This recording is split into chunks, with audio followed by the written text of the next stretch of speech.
1, 2, 3. Did you know that if Mario was a real person, he would have to run and swim 3.4 miles to complete the hit game Super Mario Brothers? You're listening to the Xbox Hub Podcast, the official podcast of the TheXboxHub.com. For the latest Xbox news, reviews, videos, and opinions, make sure you visit the TheXboxHub.com. But for now, settle down, get comfy, and open your ears to some podcast delights. Hello, welcome to the Xbox Hub Official Podcast, episode number 17. My name's Gareth Bridie. I'm going to be your host today, and on my virtual left is Mr. James Burks. Hey, James. Wow. Hello. You all right? I like that. Optimistic to start with. Nice tone. Yeah, it'll soon change. Yeah. And on my virtual left, I think I've forgotten which one's right or left, is Mr. Neil Watton. How you doing, Neil? Hello. Ooh. Oh, hello. Oh, very good. It's a very different tone. I like it completely. How are you both doing? Yeah, not bad. Right? Yeah. Had a good week? Yeah, I guess so. Sorry, Well, no, not really. Yeah, not really. Don't tell a lie. It's been crap. We are prepared for this. Yeah. It's like I'm the tax office ringing you, asking you some really difficult questions. Don't know what you're going to ask next. That's the problem. Why have you had a bad week, Neil? My bike's broken. Oh, no. Tell us more. Well, it's broken. I need a man to come and fix it, but he can't come till next week. What's broken? Everything. Oh no! How Has did it got wheels? Yeah. It's not good. It's kind of it's been in need of a service for, I don't know, a good month or so. But I've kind of been eking it out and just kind of wanting to wreck it completely, so the parts that I put on are kind of worthwhile. Right. And now it's kind of reached a point where the chain comes off every 5 seconds. If I stop, I fall off.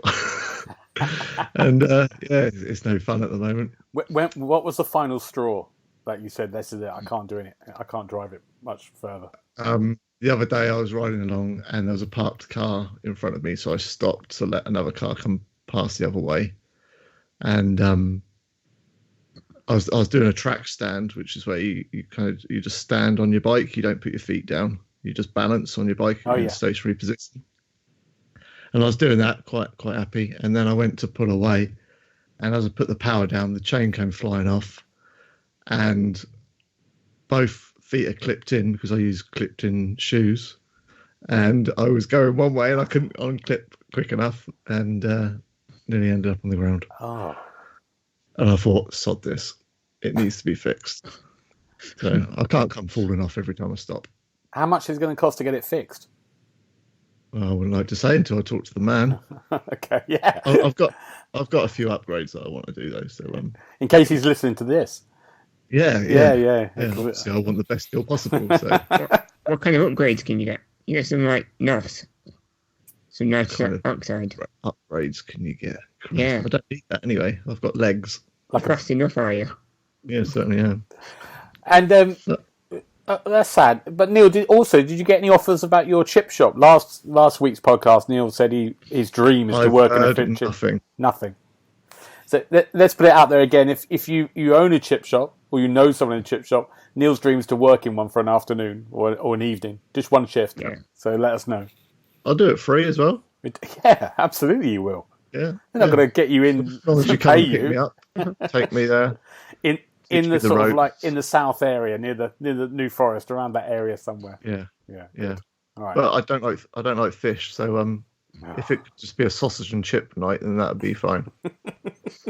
I like the way they do nights. Pie. Yeah, sausage and chip ladies' night, sausage and chip night.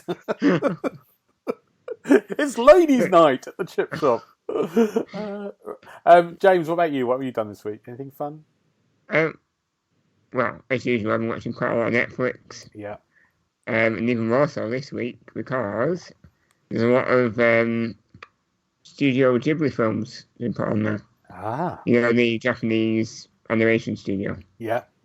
I think they put about 8 new films on. So these are the people who've done films like Spirited Away. Exactly, yeah. and the ones that are on that's not on there at the moment, but it will be coming soon. But like Catherine Sky, Kiki's Delivery Service, Porco Rosso, which is about a World War veteran that's been taken to a pig, and he flies planes. Yes. But then it's not all odds like that. There's some really lovely stories in there. Even just about like people that have grown up and wanted to do something like working a chippy. Not quite, but they want to live the dreams out later on in life. And there's some lovely stories in there if you give them a watch. Neil, have you seen any of these films? I don't know what the hell he's talking about. Honestly, I haven't got a clue. You should give them a go. At least wait till Spirited Away comes on and give Spirited Away a go. I think that's an easier one in, I think. What is it? It's like Japanese animation films. But they're way ahead of the time. They were like started in the late 80s, early 90s. But they still look lovely now, to watch them. Yeah. And a lot of them have got English language audio as well now. So you don't have to read the subtitles. And they've got some big names doing the dubbing. Like Daisy Ridley from Star Wars. She does some of the voiceovers. It's worth a go. Yeah, definitely. I know Neil probably won't, but anyone else out there... There's no probably won't about it. I won't. I didn't think you watched Titans, but you did. No, but I kind of half understand that. Yeah. You don't understand the story about a pig that flies fighter jets in the war. I don't. Is that not relatable to you? He's not going to watch it, James. James is not going to watch it. It's not going to happen. But other people might, and they should give it a go. Yeah, definitely. Any Korean this week? You've been learning your Korean. What have you got? Well, I'm going for a simple one, but it's a phrase, and it'll be useful to everyone. Yep. This week it's ODA Kayo. ODA Kayo. Is it something to do with pancakes? No, that's where are you going? Where are you going? ODA Kayo. You can just stop people in the street and go, ODA Kayo. I like you can do that now, Rusty. ODA Kayo. Yeah. Do you not think that would be slightly scary and stalkerish if you ask people that? I think Gareth should try it. See how he gets on. Depends I give him an hour. Depends how I say it. If I go, "Odia Kyle," like that, it could be very weird. especially in Peckham, just walking down the street. Odia Kyle. Yeah. Good. I'm just going to talk about this briefly. I went to the gallery. I went to a gallery on Sunday. I went to Tate Britain. Have you ever been to Tate Britain? It's it's near the Houses of Parliament, and it's free. And I went to Tate. I think I have. I bet you have. I think I have. Yeah. It's got some. Yeah, I went to. It's free, but I went to a William Blake, the painter and wordsmith exhibition. So I think they paid for that, and it was packed. But anyway, I was going around looking at the other paintings, all the kind of landscapes and the sort of beautiful kind of thing. And I was looking and thinking how much games have been inspired by paintings, and how I just thought I was really interested in thinking about how they've been inspired, especially those kind of like almost like Skyrim or those kind of big, even things like Zelda. These kind of big vistas you see. And also I was thinking about how many games that I've played that have got paintings in the game. Can you remember some of those? PUBG, yeah, exactly. The Division. Yeah, Division. We went for a whole gallery, didn't we? I like the PUBG paintings because you go in one house, which is exactly the same as the house just over the road, and the paintings are exactly the same as the house over the road. It's like those paintings. You remember when I bought those paintings of like a little boy, cartoon boy crying in the 70s and 80s? It's like those in PUBG. Yeah. They bought a job lot from a guy in a van. We've got 1,000 of them. Where can we put them? Stick them in the houses. Stick them in the houses. In the exact same place as the other house. Yeah. But it was kind of, it was just amazing thinking about, because we know, like game developers always talk about how they go into cities and they take pictures of everything, and that inspires their architecture of the game. But also, they do that with galleries as well, especially for some of the more kind of fantasy stuff. So that's been our week. That's been a good week. Well, apart from Neil, you and James have had a fantastic week. Yeah, I'm glad you enjoyed it. Yeah. Let's do questions now. Every week we ask our guests in-depth questions to find out their psyche, their hidden truths about their personalities. And I've got 3 questions here. I'm going to ask each of you, and I'll reply as well. And then we're going to do some would you rather questions as well. So, question number 1. What movie or TV program scared the hell out of you as a kid? Let's go for Neil. Can you think of one? Crime Watch. Crime Watch. Still can't watch it now. Still cannot watch it now. Mm-hmm. I don't even know if it's on now. I'm guessing it's probably not. But I used to hate that program. Just the intro music. That was it. That was me. Go on. Wow. What was it? It was just the reconstructions of the crime. So Crime Watch, for people who don't know, because they're young, and Crime Watch was this program on BBC. It was every month, wasn't it? 9:30, and was it monthly? I think it was. Seems like it was daily in my life. Recurring nightmare. And they used to reconstruct crimes that happened with actors and stuff, and then they would live. People could ring up and go, "I saw Neil on his bike, and he was the one who did it." And they used to reconstruct these crimes, and that's what gives you nightmares. Yeah, but at the end, they always used to say, "Don't have nightmares." Thanks very much. And you did.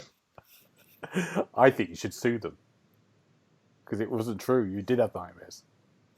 I didn't actually have nightmares because I didn't watch it. I couldn't bring myself to watch it. Could you remember the one that put you off? No, I can't. I don't want to remember it. Let's relive it now. Sit down. I think there was probably one with an axe murderer who was going through a downstairs bedroom window and then murdered a child the same age as me at the same time, probably. It's a bit grim. Sorry. That sounds like a game. Are you sure? Well, yeah. That's the thing. It happens in games all the time now. Yeah. Doesn't it? It's not an issue. You know, like Friday the 13th or whatever. You can play that. It's not a problem. But when I was 10 years old, it used to scare the hell out of me. Good answer, Neil. I like that. James? Indiana Jones and the Temple of Doom. That was the worst for me. Did you remember that scene where the bad guy tries to rip the heart out of... Yeah. And he goes, Calamar Saturday. Calamar. And that really got me. Just the idea of someone ripping a heart out of you. Yeah, it was a bit much. Yeah. And the people that knew this would do this deliberately. More so. Afterwards. Just do it. People would do it to you? Yeah. Not actually taking my heart out. No. I still got that. Glad you clarified. Yeah, I'm not completely heartless. Nice. Yeah, that was hard to watch that film. I haven't watched it since, actually. Wow. What age were you? I can do. Yeah. Oh, you mean 8? Right. Maybe? It's quite dark. It's a dark film. Yeah. Temple of Doom. Yeah, it's quite young. Okay. Either that or Child's Play. Oh yeah. About 5 or so. I've got back in the 70s when I was a kid. We had we had public information films that used to come on sort of late at night, and there were warnings about something. So there'd be a film about someone dying in a power station. Like don't as a kid, don't climb into power stations like to get your ball because you're going to die. Or your kite. And there was one I remember. There was all these, and I remember it really clearly. It was these group of kids, and they're playing on a farm, and they're doing this sort of like almost be pretending to be witches, and they drink, I don't know, farm liquid, and then it cuts to sort of like at the end, this girl in bed, and she gets up and she starts going screaming because it's burning her throat or killing her, and that gave me nightmares when I was really young, and I imagined every night that I was going to die. And you're drinking farm liquid. Is I that mean, right? I want to know what farm liquid I should have stopped drinking the farm liquid. I'm slightly worried by farm liquid.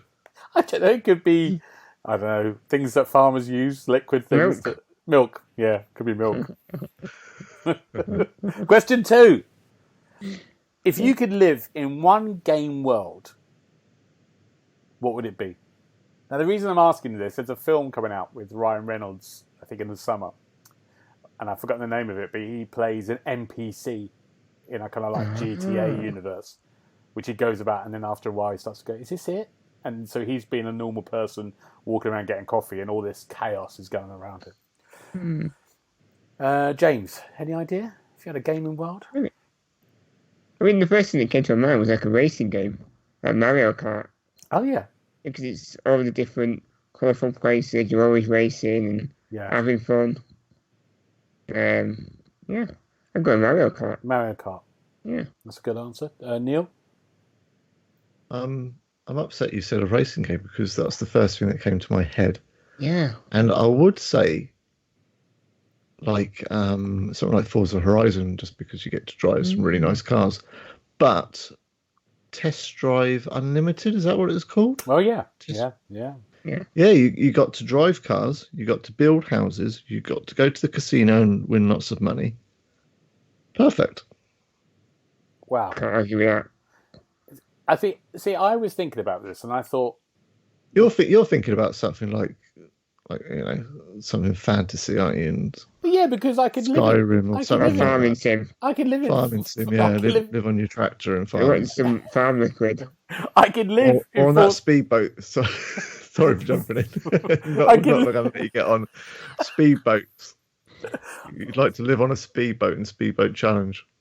But go around that island. The problem with Forza Horizon is that is England. You do live in this place, don't you? Yeah, but I don't have access to all the nice cars. Oh, that's true. Okay, good.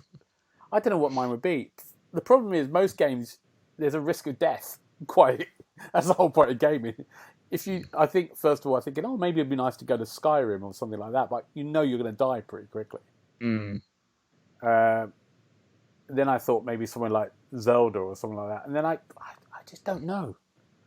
I think I maybe like to do Red Dead, that world. Yeah, I'm going to go for Red Dead, but I'll probably be dead in about 5 minutes. And catch on the train tracks. Catch on the train tracks. But maybe I could just go in there. Be a barkeeper. Or a barkeeper. That's a good idea. Is that what you call them? In the saloon. In the saloon. Good. Well done. Yeah. Good. I've not really played it, but I know the lingo. You do know the lingo. I don't think I'd want to be anywhere near the Red Dead world. No, I think you're right. I think the clue is in the title.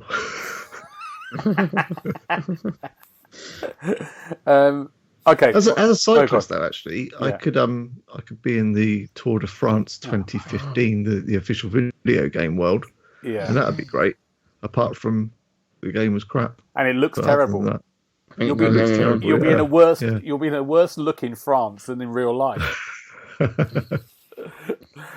Okay. Question number 3. If you had unlimited funds to build a house that you'd live in for the rest of your life, what would the finished house look like? Neil? This is a podcast. It's all in audio. How the hell can I explain that? Just tell us what kind of thing. Is it going to be like a terrace house? Is it going to be like a huge mansion of a house? What kind of thing would you like? I would have a big glass house overlooking the sea. Somewhere. I was thinking. You're not coming. Just for me. I'll get one next door. No, you're not getting one next door. So you both got... It'll be on the south coast of England because that's where it's nicest. I don't even know. Yeah, overlooking the Isle of Wight. Okay, that's good. Yeah. What about you, James? Yeah, somewhere in the wilderness, maybe in Scandinavia, with a glass house near the sea. You love your glass houses, don't you? Yeah, like the one. We're modern and on trend. Is it the one in Ex Machina? Is there a glass house in that? Yeah. Like that, overlooking a river or something. That'd be nice. I'm going to go for... I would like to live by the sea, but I do love my cities. and I think I have to pick London again. But I go nearer to a place which is near me in Greenwich, but I have a huge townhouse, like a really tall one, with like maybe 8 floors. I thought this might go for a yurt or something. A yurt? Yeah. Get one with the animals in the countryside. I've been in a tent twice in my life. The first one I was 8, I hated it. The second time I had to go to Latitude to do a gig there, and I had to put the tent on myself, and I put it up on a bank. But so with all that money, you get someone to put it up for you. I know. And you can make it out of the most luxurious I materials. don't want to live in a tent. I never want to live in a tent. Right, quickly. So you'd stay in London then? I think so. Yeah, I do love the sea though. Maybe I'll get 2. No, if I had to really commit, I think I'll stay in London. Yeah. See, I can do London for a day, and then I come home filthy. Yeah. And I hate it, and I don't want to go back again for like another 3 months. No. I couldn't. Yeah, whatever. I don't know how you do it every day. To be honest, it's just too manic. I'd have a headache constantly. I just for me, everyone has this, but when you're here, it's hard. It's hard to get out because it's exciting. It's a hard life. It's hard because it's nice. It was very nice to have that. It's having the access to everything I really like quickly. I know everyone could have that. I do like it. Yeah. Yeah. It'd be nice to just be able to go out every night or every other night for a meal and have something different. Yeah. Yeah. Instead of going to the old local pub every time. Yeah. Yeah. That's the one thing I do like about London, but I would not swap living there for. No. Yeah. Yeah. Yeah. Okay. Would you rather questions? Very quick ones. Neil, you're going to go first. You said quick 3 times already now. We're only 20 minutes in. I know. I'm keeping count, don't worry. Yeah. We're going to slow it down. Would you rather experience the beginning of planet Earth or the end of planet Earth? So you've got a kind of like a ringside seat. You're watching it. What would you like to see? How long am I there for? Well, let's say an hour. An hour? Yeah. Yeah, the beginning would be cool. Yeah. Okay. Yeah. Would you rather win £50,000 or let your best friend win £500,000? I'd have 50 grand, thank you very much. Unless they're a really, really, really best friend and they give me half of what they win. You can't do that. You don't know. They might do, but you can't. You can't know that. It's not them. Christ. Okay. Would you rather run at 100 miles an hour or fly at 10 miles an hour?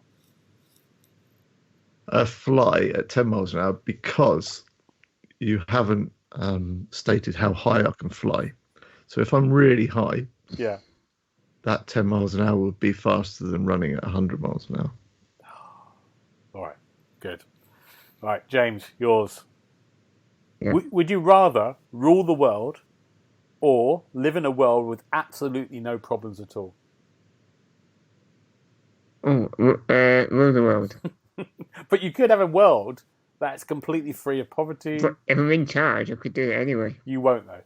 First of all, that'd be the first thing I'd do, won't. definitely. It'd be years of darkness and destruction, and then there might be some good. I mean, I don't know what you think of me, but I'm quite hurt. I'm distraught at that. Okay, nothing. Would you rather live in an amusement park or a zoo? Oh, zoo. Definitely a zoo. Yeah, good. Well, it depends what's in the zoo. What's in the zoo? Well, it's a good zoo. There's animals. Lots of animals. What kind? Elephants, snakes. No, not yet. Keep going. Pigeons. Any monkeys? There's monkeys there, yeah. Oh, I'm in. Yeah, Good. Would you rather read minds or accurately predict the future? Oh. Predict the future. Yeah, I think that's good. Yeah. Good choice. Good choices, you two. Okay. What games have you been playing? Let's have a little chat about that. It's still quite slow, isn't it? But Neil, have you had a go at anything this week? I've been playing Zombie Army 4, Dead War.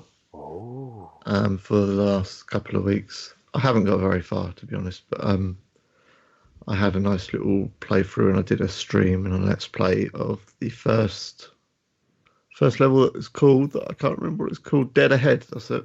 Right. And yeah, it's as good as I thought it was going to be.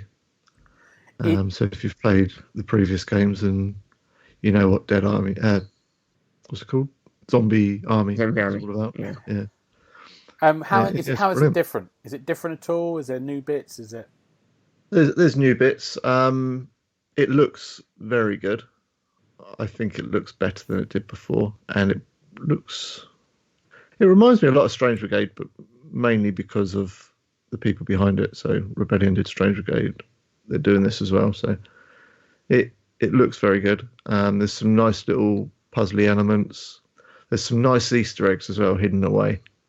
I don't want to say too much, but you go into like train carriages and stuff like that, and there's some scary little things in there. What kind of puzzles are they?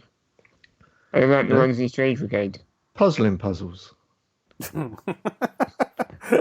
thanks. Let's clear it up. Right. No, like I don't know. Oh, a puzzle. A good puzzle. Puzzle. Yeah. Like Sudoku. Yeah, there's some Sudoku in the middle of it. I Yeah. thought so. Yeah. So as you're shooting zombies, Yeah. you've got to complete a Sudoku puzzle. Before they kill you. That's great. Not necessarily. Oh. You Now, can go back to it after you've died. the levels are quite big, aren't they? They're big levels when you go through. They're massive levels. Yeah, I was Right. doing a stream, and at the time we were restricted to the first stage or an hour. Well, I got 2/3 of the way through the first stage and nearly hit my hour, so I thought I'd stop about there. Wow. So yeah, you're probably looking at a good. If you know what you're doing, it's an hour. First time around, you're looking at an hour and 20 minutes, I would think, just to do the So first. when we play it, it will take us about 4 hours then with it. To do one level. Quite possibly. Given yeah. our skills. Yes. And are there checkpoints? So if you went 20 minutes in, do you have a checkpoint that you can load up again, or do you have to load the whole level up again? I don't know. I haven't tried that. Okay. But I think you're probably having to do the whole thing in one go. Yeah. There are checkpoints because it splits the level down into stages. Like the first one is split into 3 stages. Whether you can jump out or not, I don't know. I haven't tried it. But I'm not sure. You couldn't do it in the other games, could you? I don't Like, think so. No, I think that- Even in Sniper Elite, you can't. Okay. yeah. And is it good single player? Because it's a co-op. It's, Yeah. it's built for co-op, but single player, good experience. Yeah. I liked it very much. Yep. Our review went live, and Daniel did that. He gave it a 4 out of 5. Okay. And across the board, I think it's probably getting 4 out of 5s, 8 out of 10s. I think I saw one 9 out of 10. Okay. But roughly we're looking at 7s and 8s. So that's Looking good. forward to it. Yeah. Okay. Good. I have to get on that. James, what have you been playing? Oh, you know I've got a massive backlog of games. So Yes. The big ones Well, with huge yeah, ones, well- huh? Yeah. It's bigger than the Great Wall of China. But I thought I'd try one of them this week. So I went for Trüberbrook. One of the big ones. Get one of the big ones done. Yeah. I thought, what's everyone, still playing these days? I thought definitely Trüberbrook. So I thought I'd keep up with them. Explain what Trüberbrook is. I'll try. Yeah. It's a point and click that's set in, I think it's during the Cold War.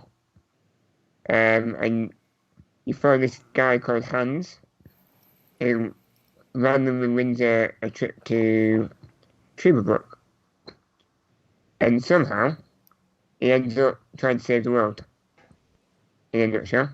And it's just your typical point and clicker with, you've got to find items, interact with the environment. But I think the most unique thing about it is the scenery. Because it's actually all handcrafted.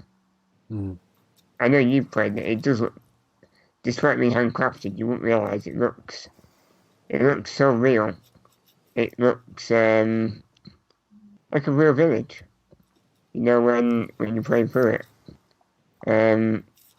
I think Yeah, I think I reviewed it, didn't I? I think you do. Yeah. It is really good fun. The animation style is stop motion, we think, isn't it? And it's almost like I don't know if they are kind of models. Like I'm trying to think of. I think they're made out of clay models. Yeah, and there's like morph. Yes, and some of it's beautiful as well. It's actually really brilliant design, and it's hard. Yeah. It's a hard point and clicker, if I remember. It's one of those old-fashioned point and clickers when things don't necessarily make sense. You have to try a few different variations. Do you find that, James? And you have to interact with everything as well. Yeah, you got to try everything a few times before it clicks. That's what I need to do. Yeah, and that you wouldn't necessarily have thought of that, would you? No. It's a bit of an odd story as well, from what I've seen so far. I mean, a little bit supernaturally. It's safe to say that. It's playing with alternate universes as well. Yeah. Sci-fi. Yeah. Well, it's good. Glad you caught up with these big hitting games. Yeah, I'm going to try Elder Scrolls Oblivion next time. That's a new one, isn't it? Yeah. Maybe we should do a let's play of just James playing these games he's never played before. Yeah. Blast from the past. Yeah. Good. I've been playing Kentucky Route Zero for the last week and a bit, and I should maybe get a review out tomorrow, Friday, or the end of the week. And Kentucky Route Zero is a game that came out in 2013, and it's 5 episodes. And the first episode came out on PC, Apple, on Steam in 2013. It got really big, did awards. People loved it. And then they've sort of like released an episode every couple of years or so until the end of January 2020. They released the final episode and it went to console for the first time. So the thing I've been reviewing is all 5 episodes plus these little bonus episodes before each episode. And it is the most strangest, unique, brilliant game I think I've played in a long time. If you're a fan of writing, if you're a fan of stories, you're going to love it. If you're not, you're going to struggle here. That's what I'm saying, first of all. It's like a point-and-click magic realism adventure. But it's unlike anything you've ever played before.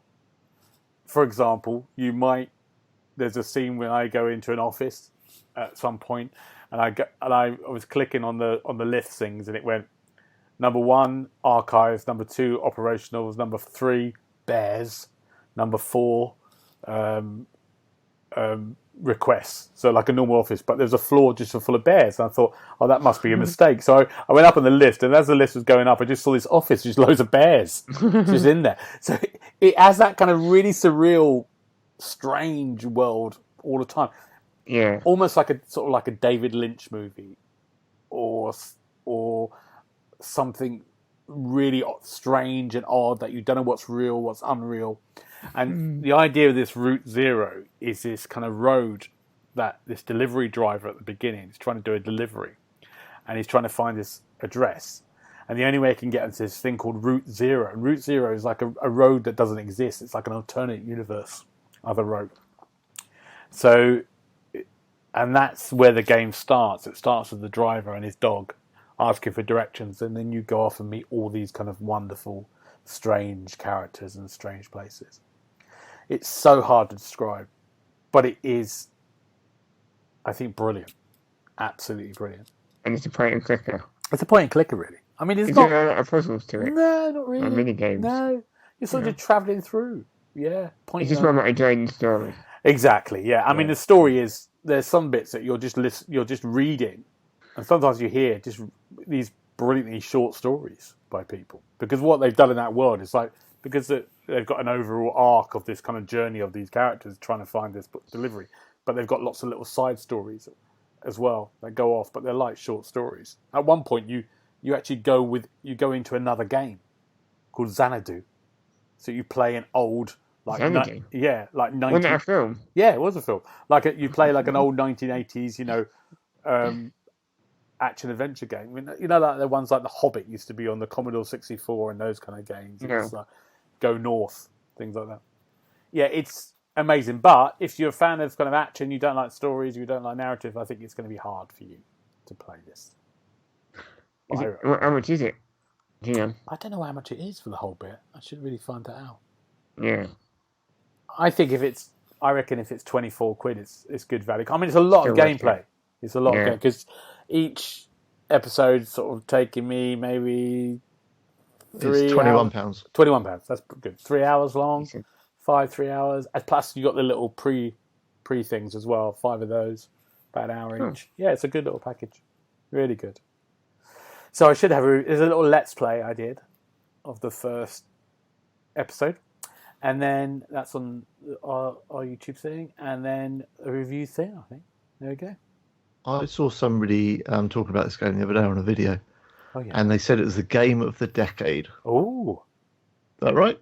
What do you think? Yeah, I mean, narratively, it is. It's the best written game I've ever been because it's just so unusual. Yeah. It's so ambitious, but it is like looking at a bit of performance art or something. It's like looking at something different. It's not going to be a straight thing. And what's kind of at some points, the sort of storyteller and the narrator. So you might play that perspective of that man, and you're making choices as that man first of all. But then suddenly you're making choices as a kid who's a sort of like bit part player in the story. At one point, I'm in this place. And I'm looking at my main characters and controlling them through security cameras, and I'm making decisions from the people who I never see behind the security camera. If that makes sense. So it really switches who's telling the story, and it's about stories. But there are some moments that I just felt without spoiling. It's just moments that you go, oh, wow, lovely music as well. The music is amazing. Yeah, I really love it. So I would highly recommend it if you want to do something different. Yeah, okay. Neil, anything else? I've played a bit of PUBG just because Season 6 has come along. They've got a new map on that. Same old really, apart from the map is a bit smaller. Well, a lot smaller. Yeah. It's a bit mad. But other than that, I've also been playing Glass Masquerade 2 Illusions, which comes out next week, I think. And what is that? Next week, on the 14th of Feb on Xbox. It's following on from Glass Masquerade 1, which released start of last year, I think it was.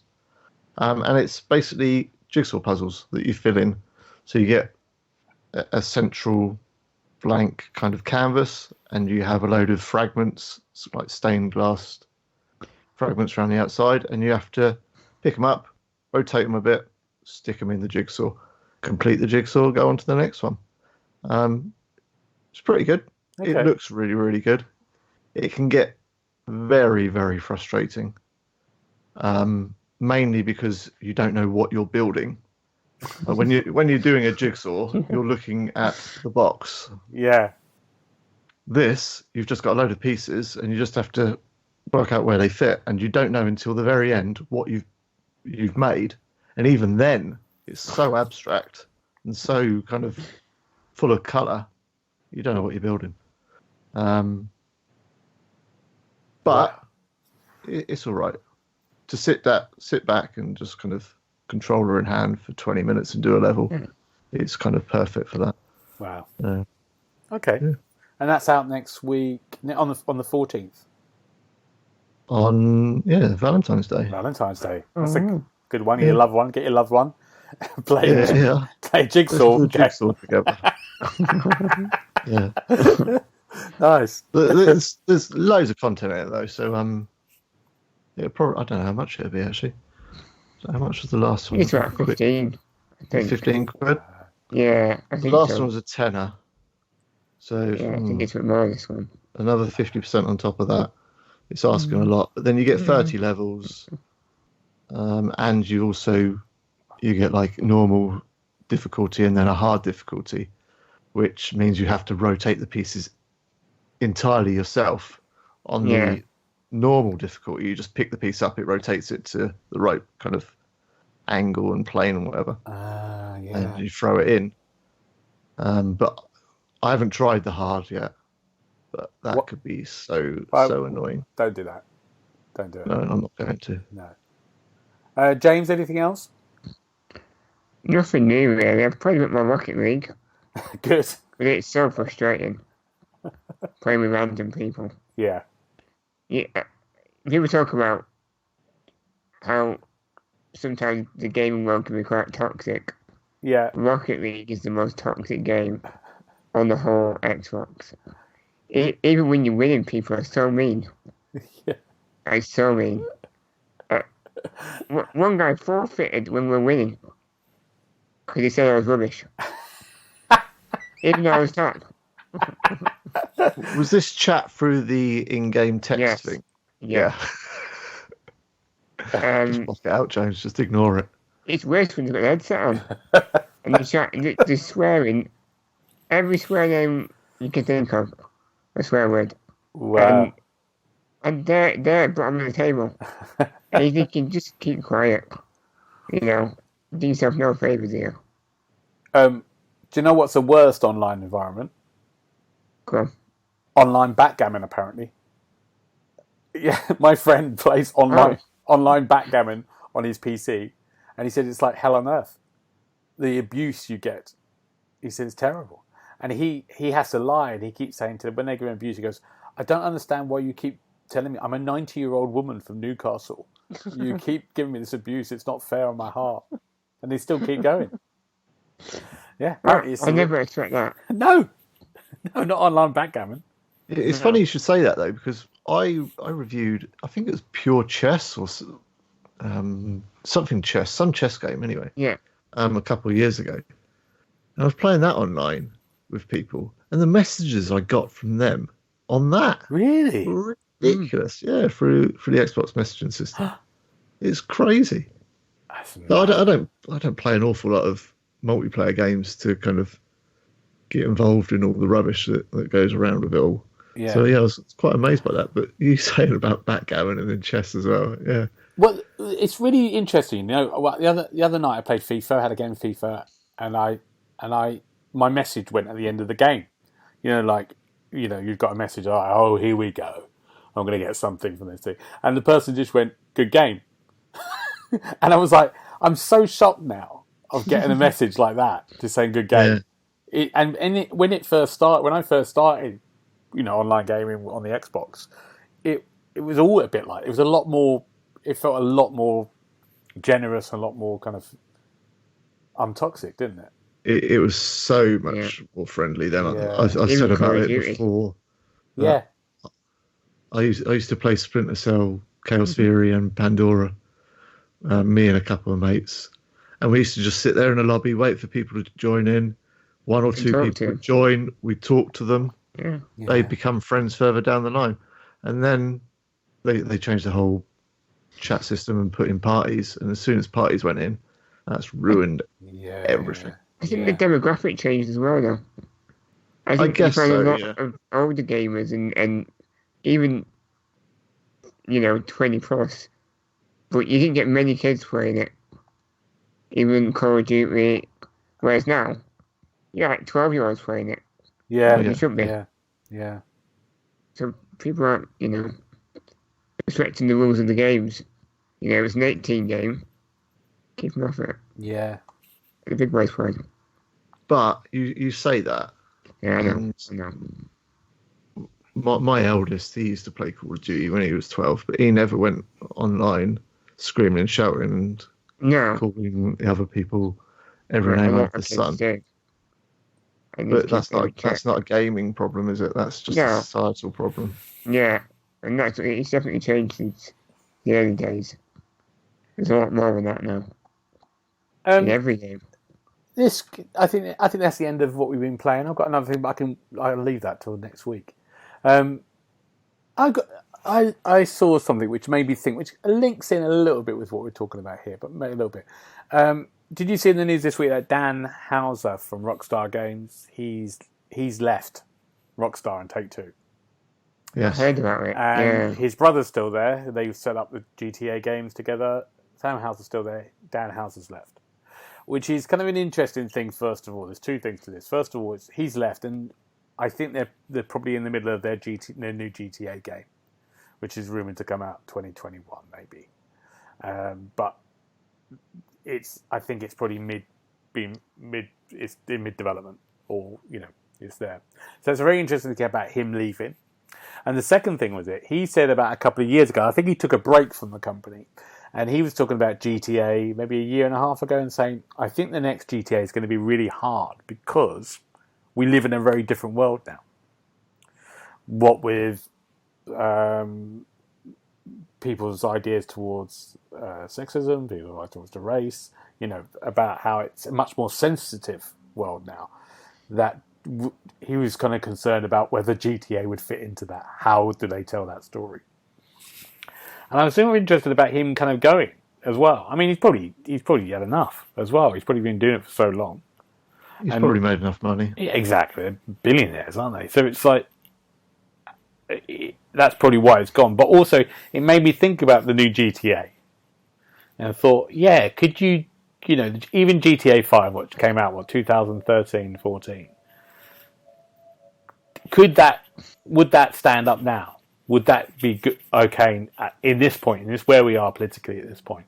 And I think GTA is a comment on that society at that time. It's almost like a, what's it called? It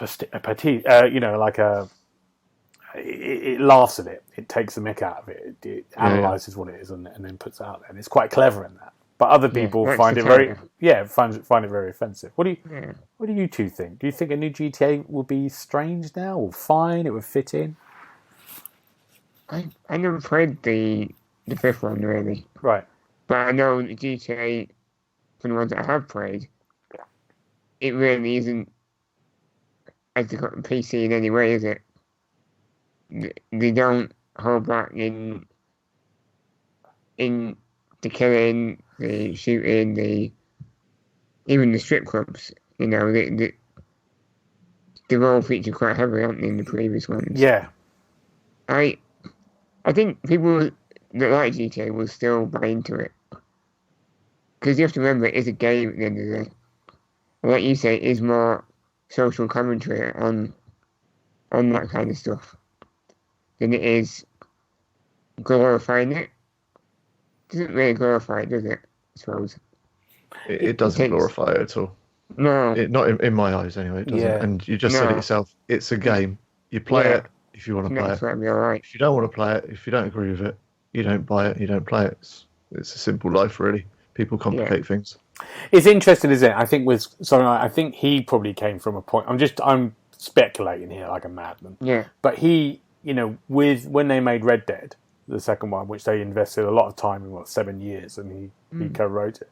When you get Red Dead, it's a game about morality in the end, really. Even though you have got these elements of shooting and all that, I think, but it's a game about morality and about kind of life and about choices. It's a very different story. Rather than in GTA 5, you got Trevor, who is like the ultimate, brilliantly written, brilliantly played, but is the ultimate kind of like bad guy in a sense, isn't he? This kind of like mad hero. It's just interesting to see. Yeah, it should be interesting to see where they go. And also, there is something about. It's interesting. They've never had a kind of. I like the way GTA 5 had those 3 characters that you could swap between. I really like that. I'm thinking about, but we haven't had a sort of female character yet as one of those as well, which would be interesting to see what they do in that world as well as a lead. Yeah. I wonder if they're going to get that. I mean, I think they will take they'll bring something completely different into it, I think. Yep. They always do, don't they? Character, or it might even just be more characters. Yeah. But there's a rumour that it's going to be multi-worlds. It is going to be multi-places, so you won't be in one place. You'll go to different ones. That's risky. You go to mine, and you'll go each place has to be a bit smaller, doesn't it? Yeah, possibly. In that sense. Yeah. What would be good? If they said, we'll do it single player only. I know they'll never say that. No. The amount of money they've made from GTA Online. But I suppose they could keep GTA Online rolling. I think and then just go GTA 6 standard. You know? single player. See, I don't mind the online because it's so separate to the single player. I mean, it's like Red Oh, Dead. it's a totally different game. It's completely different. Yeah. I mean, it's really interesting when Red Dead Online thing. I've got no interest in it at all, which I said before, because I did it first of all, and I was like, it's so weirdly, it's too odd compared to the single player journey. It doesn't feel right to play it. I've just not been back there. But some people would just play the Red Dead Online, or some people would just play GTA Online and not play the single player. Some can play neither. No, exactly. Yeah. And it's going to be interesting. I think him leaving is very interesting because he's such a big part of that. Yeah, it might be going in a new direction, and maybe he didn't get behind it, or maybe he didn't feel that it was right for the series. Yeah, we never know. It's speculative. No, until it comes out. When it comes out, we'll know. We won't know. Anything else caught your eye in the news this week? What is it? A new game coming out for you, Gareth? Oh yeah. Construction Simulator 3. Oh, God. The console edition. I know you played the second one, haven't you? Tell me about this. Well, it's a construction game. Yeah. And it's a simulation. Yeah. And it's a sequel. Is it set in a different place? Is it a new? How's it moving on? Where was it set last time? In some hellhole. Well, it's called Newstein, the new place. All right, okay. And it's a European city. Oh, okay. I think I was sort of in the desert in a new town build. It was like, Jesus. Yeah, it was terrible. We're just gonna have more missions, and it's quite a lot of licensed vehicles in it as well. Oh, brilliant!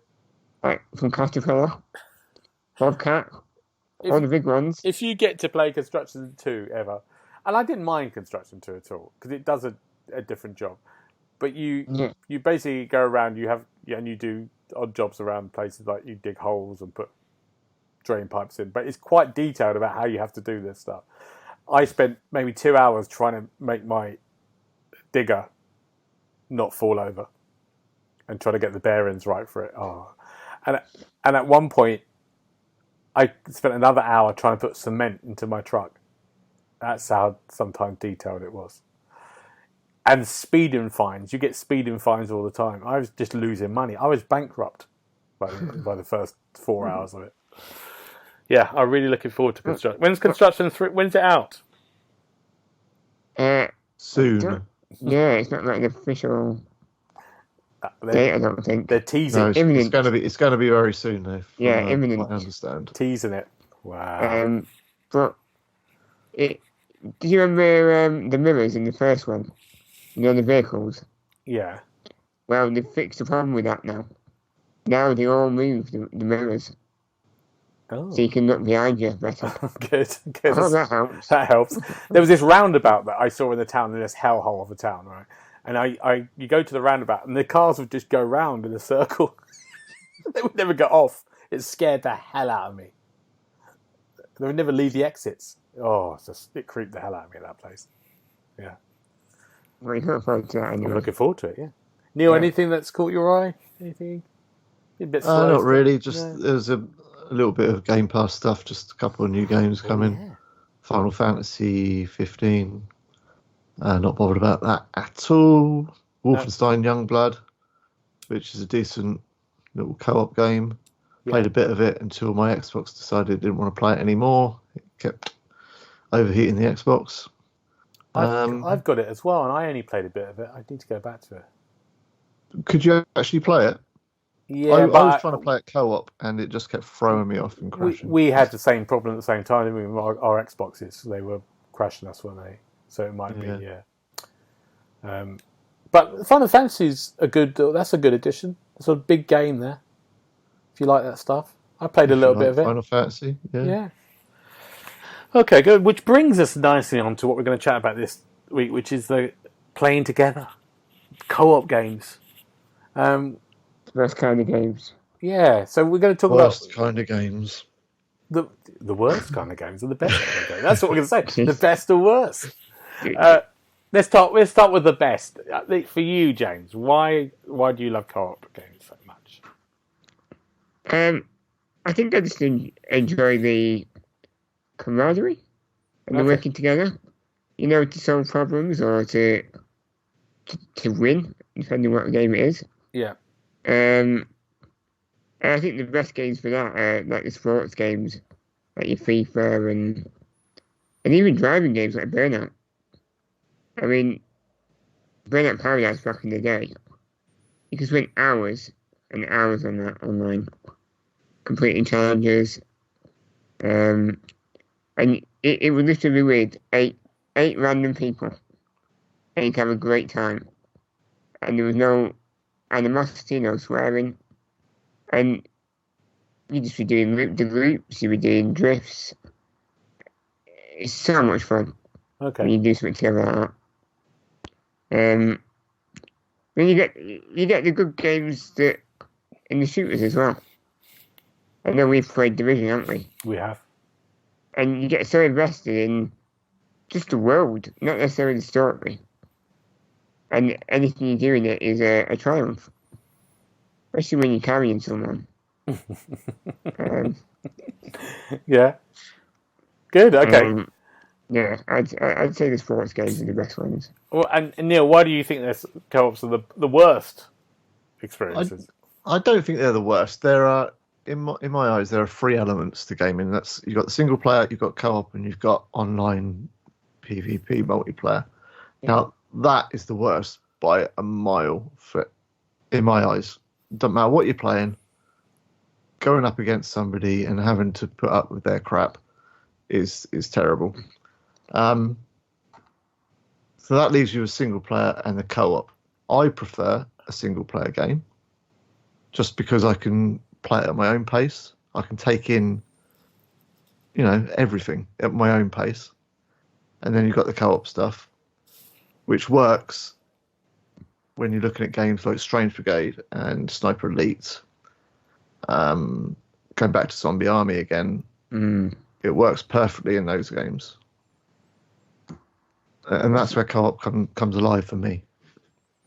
It depends on the company as well, doesn't it? If you got randoms, a lot of these co-op games, they're hard, aren't they, to enjoy. But when you're with good people, you know. But then that kind of moves across into the third category. I said the multiplayer side of things. Yeah. When I think of a co-op game, I'm talking you're playing it with your mates. Yeah. People people you've agreed, right, we're going to play such and such at 8:00 tonight. We will be there. We will have an hour of that. Wow. That will be fun. Some will be there at 8, some might be there at half. Yeah, you know what I mean, though. Yeah. And that's the best bit of co-op. And I guess when there's only 2 of you as well, it's better than when there's 4 of you. Just because it gets closer to the single player side of things again. Definitely. Yeah. I think the trickiest bit about, co-op, first of all, just talking about like with 2s or 4s, is getting I'm a big fan of stories, as we know, stories in games and narrative in games. You lose the narratives in games in co-op because you're chatting about something else. You do, yeah. And sometimes that you can just get through something, which is fine because you're enjoying yourself. So the games that you mentioned, they were really interesting because it's like Strange Brigade, Zombie Army, even something like Crackdown. The story isn't brilliant, and it isn't the main thing. It's fun. It's kind of like it's short. It's cheap. They have a shortcut scene. You're off. You don't got any backstory about who those characters are. It plays out in the background, doesn't it? Yes. It pushes on to the next thing, and then you go through it all again. Yeah, which is kind of perfect for that type of thing. Yeah. The only one I thought did a really good job, and me and James played it, was Is it No Way Out, James? The game, the 2 hand at the EA. A Way Out. A Way Out. Yeah. That was a really good sort of 2-player. You can only play with 2 of you, and I did feel that time we sort of got the story. We had to shut up almost, didn't we, at times? Yeah. To kind of listen to what was going on and concentrate, but then still have that kind of fun co-op stuff of going, let's just explore this area. Oh my god, look at this! Do you see this? And you both had to equally contribute. Yes. You had to rely on each other. You couldn't have one not doing it and the other doing better. You both had to do well together. Yeah, and you had to share things, grab something. Yeah. That was really good fun. definitely. The Division as well, is, like we said, was I think that does a kind of good job. But then I couldn't tell you what the story of the Division was. No. I know there was a disease, but I couldn't tell you anything else. And is that because you played it as in co-op? Though? Yeah, exactly. Yeah, we played. And you weren't taking it in. No, and it didn't seem to. I don't know if it mattered that much. I mean, the world we took in, the story of the world in one sense, the locations you took in, and you really enjoyed looking around and exploring that and going, "Oh, look at this! You've seen this little area. What's that?" Mm-hmm. I think you, and also sometimes do you find that sometimes in a 4, do you find the little strange little things in the game when there's more of you playing? Does that make sense? Like the oddities of things, because like the Easter eggs and stuff like that. Yeah, because you want to share that with like, someone. Yeah, like on PUBG that time, you found that weird mannequin. Oh yeah. And you wouldn't have found that if it went all split up. There's so much to a game these days that having more of you means you will cover more of the ground, won't you? Yeah. So you'll be able to find more of this stuff. Same with Division. I'd be like, come and look at this. It'd be a lovely painting or a Christmas tree. Yeah. Yeah, I like that. I like that kind of exploring. I mean, that goes... Have you, both of you played any kind of like multiplayer... I know Neil hasn't. Like a World of Warcraft type game. I'm trying to think of what ones on the Xbox are. Black Desert is one of them. And the Elder Scrolls Online. I tried that. Yeah. That was a bit messy. Mm. Yeah, I couldn't get on with them games. Don't know why. There haven't been that many on the Xbox, have there, to translate across? You haven't had something like World of Warcraft or... I can't think of another one on there. And that would be interesting to see in the next generation about that happening. Something when you've got this huge universe and you're basically playing a game together, like us three would go out into a world, in a shared world, that would have a story that would go on for like, for us to get to level 200, we'd be putting 80. Would we be able to put 80 hours into a game? I think 80 minutes is a bit unfortunate. I was just going to say, the problem with that is it's such a huge open world and there's no end to it. Yeah. Whereas something like, going back again to Strange Brigade, you could sit down, you can hammer out a level in an hour, and that's it for the night. Nicely done. Come back the next day and do it again. Yeah. So there's kind of a defined end point, if you know what I mean. Something like these big MMOs, it's just too big. Yeah. To even worry about, and there's no end to it, is there? It's just on and on and on and on. And there's something you said about, as a single player, you're experiencing something very different, aren't you, in some of those games? Even though you might play something for a lot of hours on a single player experience. For example, the game that me and Neil really liked, A Plague Tale, Yeah. That could easily be co-op, couldn't it? Yeah. Yeah, in that sense. But you'd lose a lot of it. You lose it, yeah, you would. Yeah. You'd lose an awful lot. And you wouldn't have that same experience, would you, at all? You wouldn't get the story, you wouldn't get the atmosphere of the place necessarily, would you? No. Interesting. Best co-op experience? Anything that brings to the mind that's anything funny or weird? Zombie Army Trilogy. I just loved the entire playthrough. Honestly. From start to finish. Because it was tricky, and when I played it, there was 4 of us, and there were certain levels we had to play over and over again because we couldn't do it in one go. But then you'd learn the pathways to take, you'd learn what's coming, you'd learn, different elements of what's needed. Yeah. But that, for me, was the best. And then probably Strange Brigade just like behind that, to be honest. Not Zoo Tycoon. Have you played that together? No. Yeah, I played that with James. Yeah, back in the day. We hammered that. Yeah, we did. Yeah.